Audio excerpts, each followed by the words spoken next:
రీసెంట్‌గా శ్రీరెడ్డి గారిని పోలీసులు విచారణకు తీసుకెళ్లారు. ఏంటి అసలు ఏం జరుగుతుంది ఆంధ్రాలో? ఏం జరుగుతుందంటే శ్రీరెడ్డి గారిని అరెస్ట్ చేశారు. ఆమె సినిమాలు అవి ఇవి లేవు ప్రజెంటు.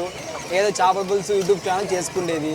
రాజకీయాల్లో దిగి కొద్దిగా అవసరం లేదు రాజకీయాలు మనకి. శ్రీరెడ్డి దయచేసి నువ్వు ఎక్కడున్నా కంపల్సరీ హైదరాబాద్కి వచ్చి ఎక్కడో వచ్చి మన యూట్యూబ్ ఛానల్లో చేపల కూరాకు చికెన్ కూరాకు అవి చేస్తుంటారు కదా, అవి చేసుకొని ఉండాలని రిలీజ్ అయిన తర్వాత కోరుకుంటాం అన్న.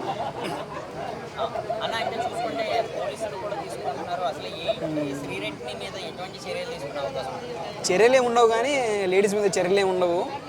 ఏదో జరిగింది ఏదో జస్ట్ విచారణ చేస్తారు, మళ్ళీ వదిలేస్తారు. ఓకే, బయటకు వచ్చేది శ్రీరెడ్డి.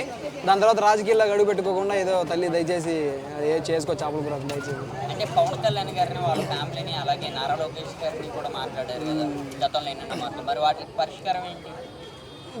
మనము అది మాట్లాడడం అనేది తప్పు. అదంటే వేరే వాళ్ళు ప్రేరేపించారా లేదంటే ఈ మంతలకి మాట్లాడిందా ఏంటో మనకైతే తెలీదు. అది ఏంటంటే మాట అనేది చెప్పిన తర్వాత అది వెనక్కి తీసుకోవడానికి అవ్వదు. ఓకే, జరిగిందని జరిగిపోయింది. ఇప్పటి నుంచి కొద్దిగా అటు వెళ్ళొచ్చిందిగా, కొద్దిగా మార్పు చెందుతుంది. శ్రీరెడ్డి ఏదో పని చేసుకుంటుందని సినిమాలో చూసుకుంటాను. మీరు ఏం కోరుకుంటున్నారు శ్రీరెడ్డి నుంచి?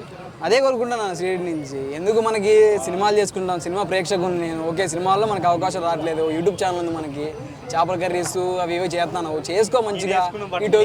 ఇటు తెలుగు ఫిలిం ఇండస్ట్రీలో మీకు అవకాశాలు రావట్లేదు. ఓకే, తమిళ్లో మన లారెన్స్ గారు ఉన్నారు, ఆయన అవకాశం ఇస్తాను రమ్మని చెప్పారు. ఆ తమిళ్లో మంచి ఫ్యాన్ బేస్ ఉంది, మీకు తెలియదు ఆ విషయం. శ్రీరెడ్డి గారికి తెలుగులో కొద్దిగా తక్కువ ఉన్నా కూడా వచ్చిన తర్వాత సినిమాలు యూట్యూబ్లో అవి ఇవి చేసుకొని మనకు రాజకీయాలు వద్దు, అవసరం లేదు అని చెప్తాను శ్రీరెడ్డికి ఒక లవర్గా.